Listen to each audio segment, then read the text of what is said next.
Si vous voulez, on va tourner ensemble dans Galates. Galates 5. Et le verset 22. Un passage qu'on connaît tous. Galates 5, 22. Mais le fruit de l'esprit, c'est l'amour, la joie, la paix, la patience, la bonté, la bénignité, la fidélité, la douceur, la tempérance. Prions ensemble. Père éternel, on te remercie, Seigneur Dieu, pour ta parole, Seigneur. Pour cette vérité que tu nous donnes, Seigneur, qu'on peut méditer jour après jour, Seigneur, qui nous guide, qui nous instruit, Seigneur, qui nous dirige. Je te prie, Seigneur Dieu, de bénir le message que tu as mis sous mon cœur, Seigneur, et aide-moi, Seigneur, à avoir les bonnes paroles pour ton peuple, Seigneur. Merci pour ce temps, Seigneur, que nous passerons ensemble aujourd'hui, Seigneur, dans le précieux nom de Jésus. Amen. Probablement que vous vous en doutez, je vais parler de patience. La patience. C'est un mot qui signifie pour la plupart des gens qu'ils doivent attendre pour quelque chose. Quelques exemples d'attente au feu de circulation. Très souvent, on attend au feu rouge, puis on trouve que ça prend beaucoup de temps avant que la lumière vienne verte. À l'épicerie, lorsqu'il y a une longue ligne à la caisse pour payer, on vient perdre patience aussi. Puis même à l'église, comme je mentionnais tout à l'heure, lorsqu'on a quelque chose de planifié par la suite.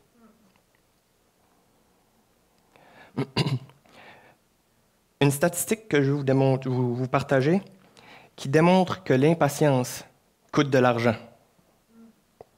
Aux États-Unis, les biens d'infraction ou les contraventions, si vous voulez, émis aux personnes qui n'arrêtent pas à un feu rouge, rapportent 7 milliards par année au gouvernement. Puis ça, c'est pour une moyenne d'attente ou de gain, si vous voulez, de temps de 50 secondes.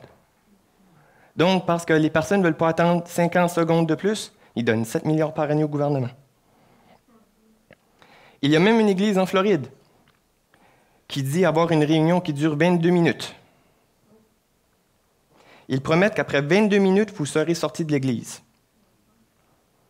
Le temps de louange est limité. Hein? C'est pas comme ça dans cette église ici qu'on a un bon temps de louange. Mais le temps de louange est limité. Ils font des prières très courtes et la prédication dure 8 minutes. Ça, c'est vite. Ça, c'est pour soulager les personnes qui fréquentent cette église-là de leur impatience. Moi-même, je ne suis pas patient. Je suis loin d'être patient. Lors des dernières semaines de grossesse à mon épouse, pour vous partager quelque chose qui est assez récent, nous commencions à perdre patience. C'est vers la fin, pour ceux qui ont eu des enfants, on sait que l'excitation vient et qu'on a hâte de voir notre enfant. Nous, on avait hâte de voir Xavier. Le moment venu, le travail a duré 26 heures. Je peux vous assurer qu'à la fin, c'était le temps. Mais avec notre fils n'est pas venue la patience. Tu sais, on dit souvent qu'il n'y a pas de livre, il n'y a pas de manuel d'instruction qui vient avec un enfant pour savoir comment l'élever, pour répondre à ses besoins. Mais la patience vient pas plus qu'un livre d'instruction. Mais c'est quoi la patience au juste? Comment en avoir plus? J'ai 3 points à partager avec vous aujourd'hui. Le premier, c'est qu'est-ce que la patience? Il y a un bon nombre de définitions de la patience, que ce soit dans le monde chrétien ou dans le monde.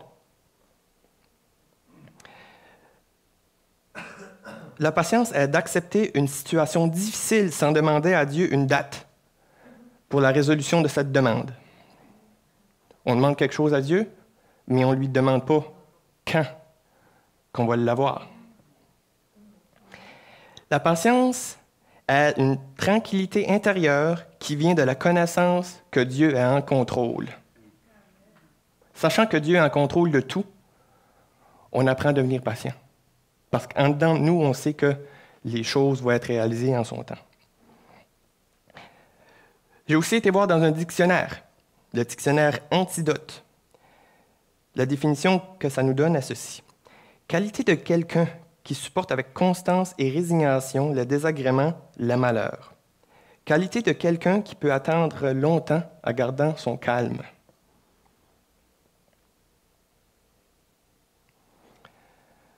Dans les Écritures, il y a 3 mots grecs qui peuvent être traduits comme patience.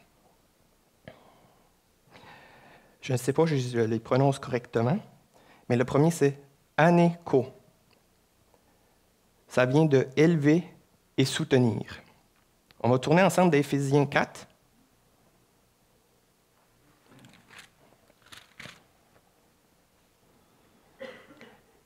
Les versets 1 et 2. Je vous exhorte donc, moi, le prisonnier dans le Seigneur, à marcher d'une manière digne de la vocation qui vous a été adressée, en toute humilité et douceur, avec patience, vous supportant les uns les autres avec charité. On sait qu'on peut dire amour au lieu de charité. Dans le contexte de ce passage, la patience s'accompagne d'humilité et de douceur. L'idée ici est de maintenir ou soutenir quelqu'un ou quelque chose avec patience. Il est important de faire preuve d'une attitude semblable à Christ dans nos vies. En tant que chrétien, notre but ultime, c'est de ressembler à Christ le plus possible. On ne sera jamais parfait comme lui, mais notre but, c'est d'essayer d'atteindre cette perfection. L'humilité signifie que nous sommes conscients que nous sommes petits. Il ne faut pas se prendre pour le nombril du monde, comme qu'on pourrait dire.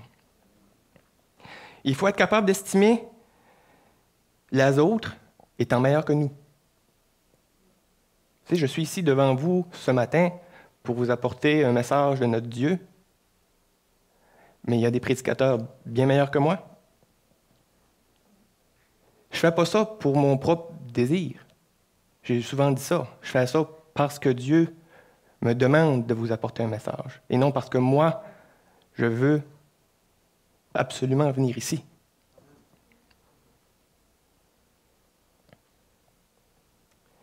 La douceur est l'attitude qui accepte sans révolte ce que Dieu décide. C'est d'accepter la décision de Dieu dans nos vies. Et la méchanceté des hommes sans idée de vengeance. C'est difficile, hein? Quand quelqu'un vous fait quelque chose, de rester calme, de ne pas devenir enragé contre cette personne-là. Mais en tant que chrétien, on doit revenir sur nous-mêmes puis refléter l'image de Christ. Le deuxième mot grec, c'est upomone, ce qui veut dire constance, persévérance et endurance. Cette fois-ci, on va tourner dans Jacques 1.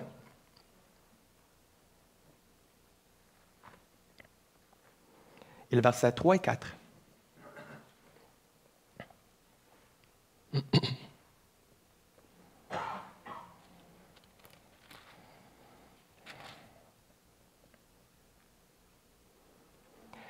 Sachant que l'épreuve de votre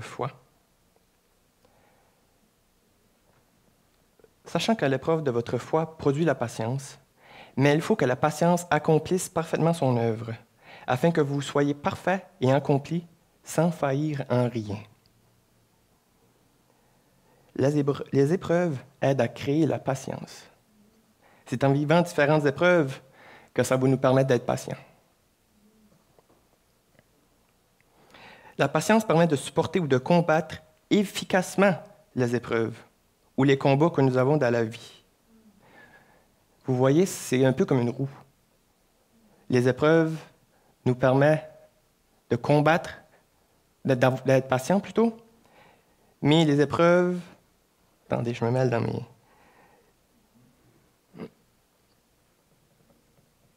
C'est ça. Les épreuves aident à créer la patience, mais être patient aide à combattre les épreuves.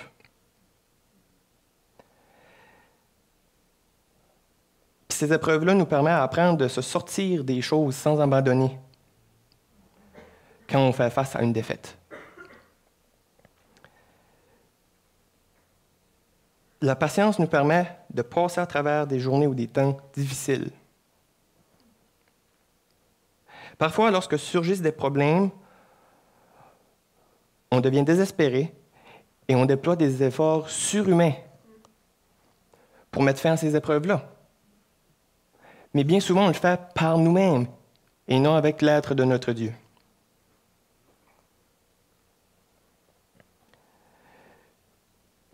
Sans demander l'aide au Seigneur, quels sont ses buts? Un exemple. On court chez le médecin, puis on lui demande des médicaments afin d'écourter l'épreuve. Quand peut-être que les mots que nous avons, c'est Dieu qui veut nous les donner comme épreuve. Mais nous, étant habitués qu'il y a des solutions faciles, on veut chercher ces solutions-là. Puis souvent, dans ces solutions faciles qu'on est capable de trouver en tant qu'humain, bien, on peut contrarier le plan de Dieu. On peut faire fi du plan de Dieu pour nous. Puis suite à ça, c'est très possible que Dieu nous fasse subir des épreuves plus longues. Parce que son dessein pour nous, peu importe le chemin qu'on prend, il va se réaliser. Peu importe la direction qu'on prend, Dieu a un plan pour nous. Donc, même si on combat nos épreuves, les épreuves qu'il nous fait subir, bien lui, il va prendre un autre chemin pour réaliser les choses qu'il a pour nous.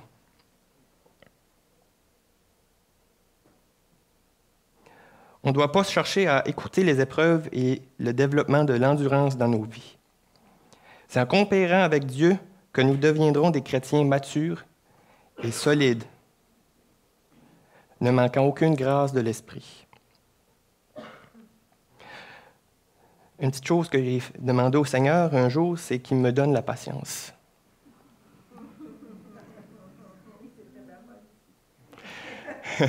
Oui, je me suis fait avoir. Au lieu que Dieu me donne la patience du jour au lendemain, moi, je croyais à Dieu. Je priais que Dieu me donne la patience. Je disais, Seigneur, une bonne journée, je vais me réveiller, puis tout va bien aller. Mais au lieu de ça, Dieu m'a mis dans des situations pour me permettre de développer la patience. Il m'a mis dans de multiples situations. Par exemple, j'ai dû arrêter à tous les feux de circulation qu'il avait dans la ville, cette journée-là. Bizarrement, elle était verte quand j'arrivais, mais elle devenait rouge. J'ai eu des conducteurs en avant de moi qui roulaient sous les limites de vitesse. À Edmundston, c'est 50 km/h, la limite de vitesse. Il allait peut-être à 20 km/h ou 30 km/h. Puis j'ai aussi des conducteurs qui passaient en avant de moi quand ce n'était pas leur tour. Ils me coupaient la voie. Donc tout pour me mettre à l'épreuve, pour tester ma patience. C'est aussi un peu une autre chose que je pourrais dire à propos de mon petit bébé, c'est que il y a des nuits qui se réveillent plus souvent que d'autres.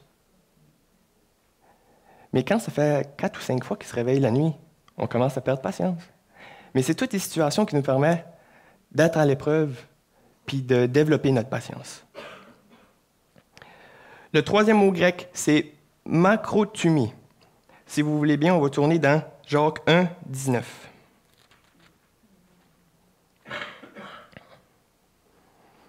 Sachez-le, mes frères bien-aimés, ainsi que tout homme soit prompt à écouter, lent à parler, lent à se mettre en colère. Makrothumie veut dire lent à la colère. Donc, c'est le contraire d'être impatient. Puis c'est lent à la colère qui est la définition habituelle que nous voyons de la patience. Ce terme ne veut pas seulement dire de tenir bon dans les temps durs, mais elle sous-entend de ne pas disparaître ou de ne pas mettre la petite chose de côté. C'est de ne pas lâcher prise lorsque quelque chose arrive. C'est l'idée de ne pas se fâcher envers les petits irritants de la vie qui font partie de la vie de tous les jours, hein, parce que dans une vie, il y a toujours des petits irritants. C'est de se tenir ferme et de se garder en contrôle de nos émotions. Lorsque nous avons envie de perdre patience sur toutes les petites choses qui nous entourent, sur chaque chose qui peut nous faire perdre la carte. Soyons honnêtes, c'est un gros défi de la vie. Pas perdre patience. Devenir impatient, c'est un gros défi de la vie. Il y a un homme qui a vu une femme à l'épicerie avec son enfant. L'enfant a demandé pour des biscuits. La mère a dit non à l'enfant. Donc la petite fille s'est mise à pleurer. La mère disait patiemment, « Jeanne, ça ne sera pas long, nous avons la moitié de fait. » La même chose s'est produite dans la rangée des bonbons. Cette fois, la petite fille criait et donnait des coups de pied. La mère a dit, « OK, Jeanne, nous avons encore 2 rangées à faire et nous avons fini. » À la caisse, l'enfant voulait de la gomme. Encore une fois, la mère a dit non. Mais l'enfant s'est mis à crier plus fort. À ce moment-là, la mère a dit, « Jeanne, il ne nous reste que 5 petites minutes et nous pourrons aller à la maison faire une sieste. » L'homme qui les avait aperçus les a suivis dans le stationnement pour féliciter la femme. Il a dit, « Vous avez eu beaucoup de patience avec la petite Jeanne. » La mère a répondu, « Merci, mais ma fille s'appelle Isabelle. C'est moi, Jeanne. » Elle se parlait. Elle essayait de se contrôler.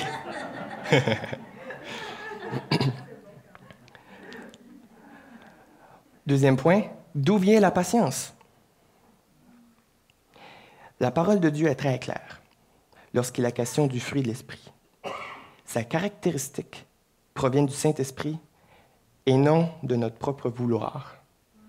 Donc la patience vient du Saint-Esprit, ça vient du Seigneur. Ça ne veut pas dire qu'une personne non chrétienne, une personne inconvertie, ne peut pas avoir ces caractéristiques dans leur vie. Une personne inconvertie peut être patient. Mais ça signifie plutôt que, avec l'aide de Dieu, ce sont des caractéristiques qu'un chrétien né de nouveau devrait avoir dans leur vie, ou plutôt développer dans leur vie. La raison pourquoi nous recevons la patience de Dieu, c'est parce c'est lui qui a le contrôle de tout. C'est lui qui contrôle toutes choses. Lorsque nous regardons différentes histoires dans la Bible, vous pouvez facilement voir que Dieu opère selon un laps de temps différent que nous sommes habitués de voir. Nous sommes fâchés parce que les choses n'arrivent pas aussi vite qu'on le veut. J'ai un chrétien qui disait « Nous sommes une génération micro-ondes. 30 secondes, c'est fait, puis on peut aller manger. » Mais Dieu, il ne fonctionne pas avec un micro-ondes. La vérité est que Dieu ne fait pas les choses à la vitesse que nous voulons. Tournez avec moi dans Ecclésiaste.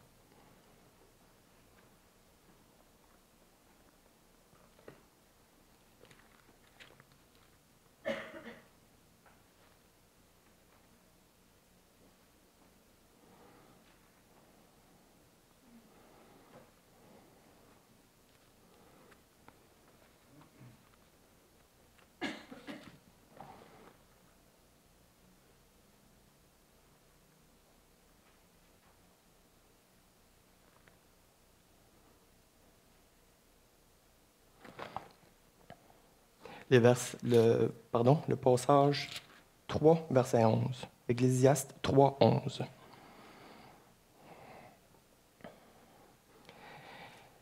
« Il fait toute bonne chose en son temps. Même il a mis dans leur cœur la pensée de l'éternité. Bien que l'homme ne puisse pas saisir l'œuvre que Dieu a faite, du commencement jusqu'à la fin. Donc Dieu fait chaque bonne chose en son temps, et non à notre temps. La Bible est remplie d'exemples où des personnes ont dû entendre. La façon que Dieu fait les choses sont complètement différentes de ce qu'on aimerait. Nous sommes toujours prêts pour avoir les choses hier. On ne veut pas les avoir demain. Mais le temps de Dieu est différent. Dieu ne se presse jamais. Dieu a apparu à Abraham lorsqu'il avait 75 ans. Il lui avait promis une grande descendance ou une grande nation. On ne voit jamais des pères qui débutent leur famille à 75 ans. On aurait pensé que Dieu aurait agi rapidement.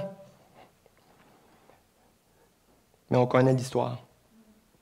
Ça l'a pris 25 ans. Avant qu'Abraham et Sarah et Isaac. Par le temps que l'enfant soit né, Abraham avait 100 ans, Sarah en avait 90. Dieu a été patient. Très patient même. Mais pas Sarah, puis pas Abraham. Vous connaissez tous l'histoire. L'idée d'être une grande nation a pris encore plus de temps. Après 400 ans en Égypte, le peuple a dû vivre dans le désert pour 40 ans. Mais c'est seulement à la fin de ces 40 années qu'ils ont entré dans la terre promise. Suite à cela, on peut voir dans le livre des Juges que ce peuple était immature et qu'elle n'est devenue qu'une grande nation seulement après 900 années. On peut dire que Dieu fait chaque chose en son temps. Parlons maintenant de David.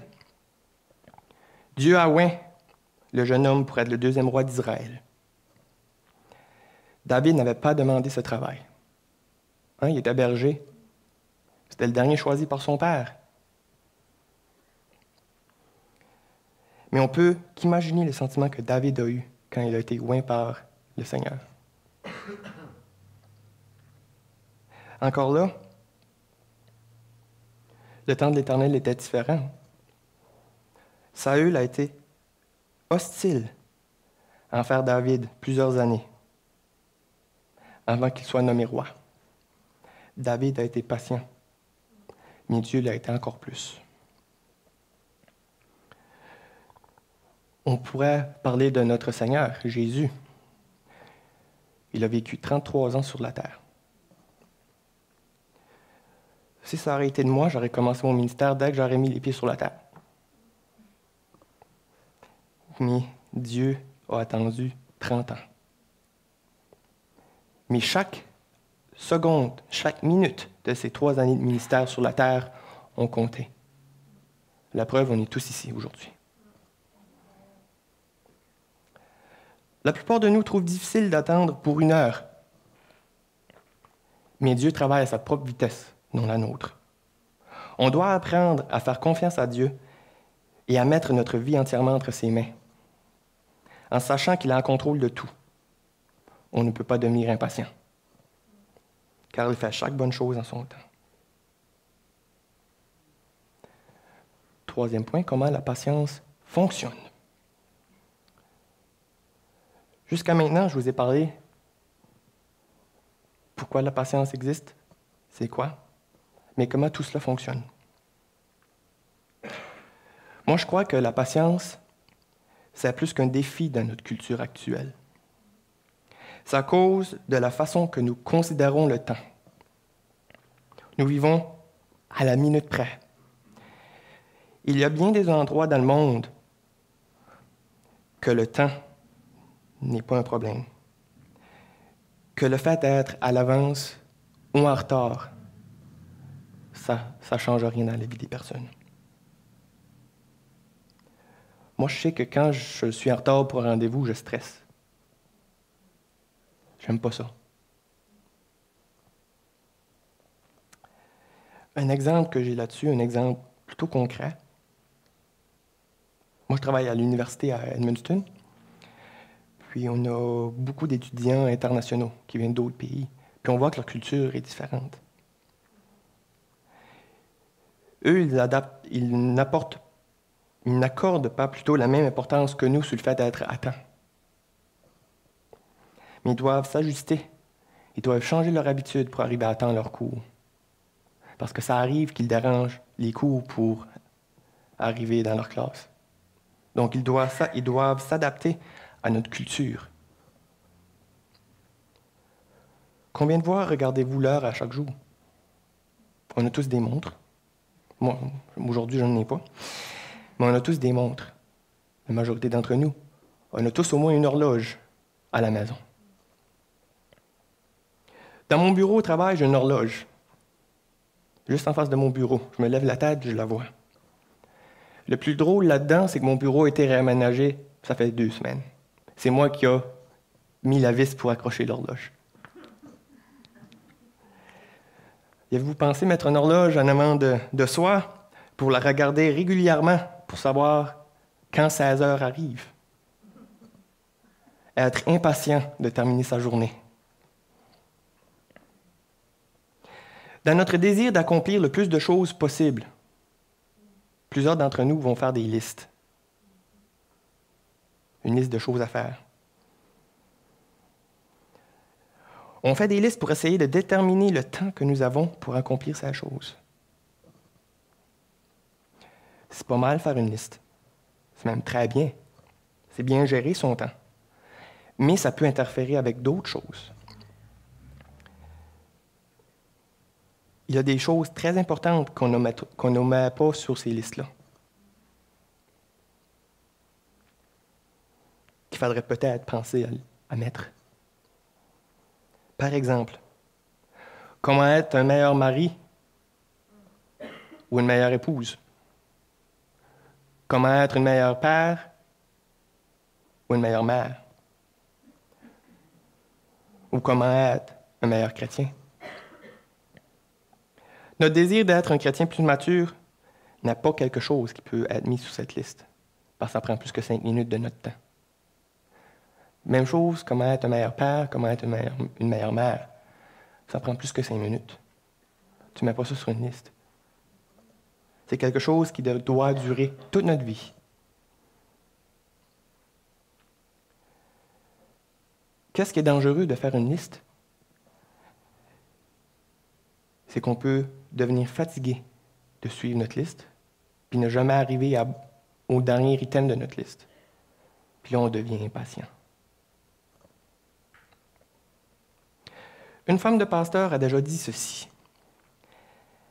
Être patient ne serait pas difficile si ce ne serait pas des autres.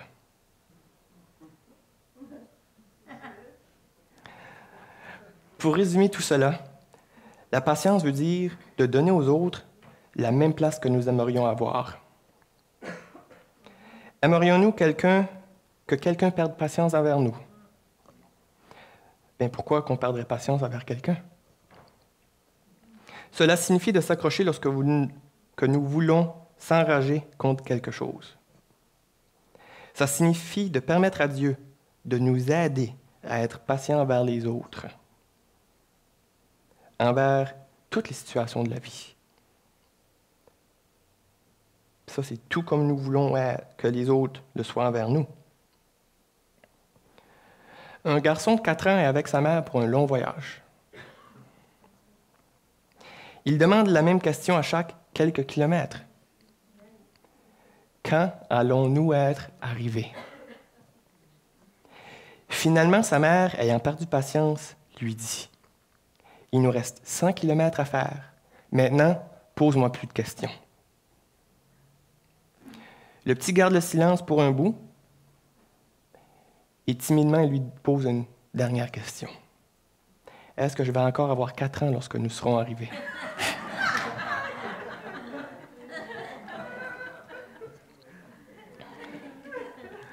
1 Corinthiens 13 nous dit que l'amour est patient.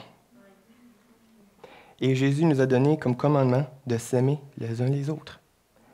Allons lire 1 Corinthiens 13 ensemble.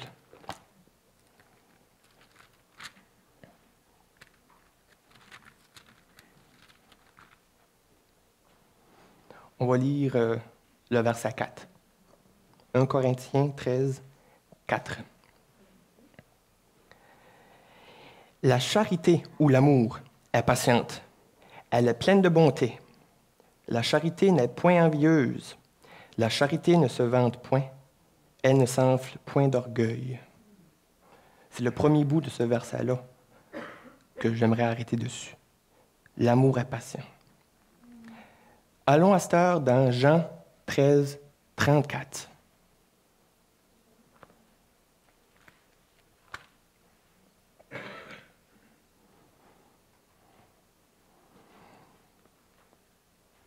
Donc Jean 13, 34, je vous donne un commandement nouveau. Aimez-vous les uns les autres, comme je vous ai aimé. Vous aussi, aimez-vous les uns les autres. Je pense que vous voyez où je m'en viens. Si l'amour est patient, Jésus nous a dit de s'aimer les uns les autres. Ça veut dire qu'il faut être patient les uns envers les autres aussi.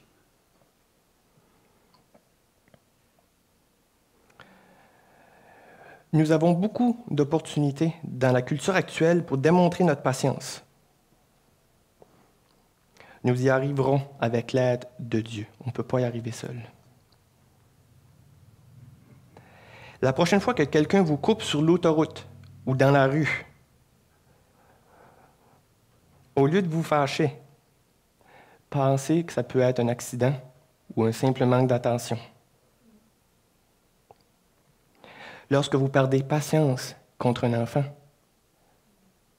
pensez que vous avez été un enfant, vous aussi.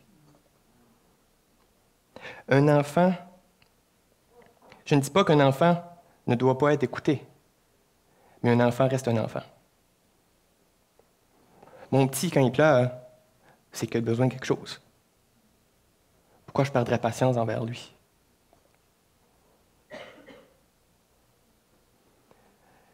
Puis en terminant, je vous dis ceci.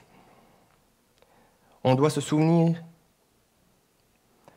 de la patience et de la miséricorde que Dieu nous a démontrée en envoyant son Fils sur la croix pour nous. Amen. Si vous voulez bien, on va prier ensemble. Père éternel, merci Seigneur Dieu pour ce temps que nous venons de passer ensemble, Seigneur Dieu.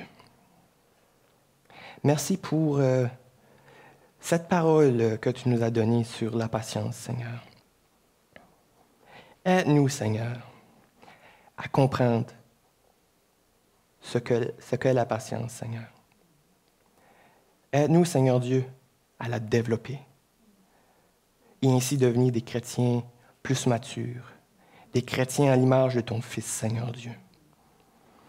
Seigneur Dieu, je te prie, Seigneur, pour cette merveilleuse Église, Seigneur, pour ton peuple, Seigneur Dieu, qui viennent dans cette Église semaine après semaine, Seigneur Dieu. Je te prie, Seigneur, de les bénir abondamment, Seigneur. Et bénis aussi, Seigneur Dieu, la fin de cette belle journée que tu as créée et que tu nous donnes, Seigneur. C'est dans le précieux nom de Jésus qu'on a prié. Tout ton peuple te dit. Amen.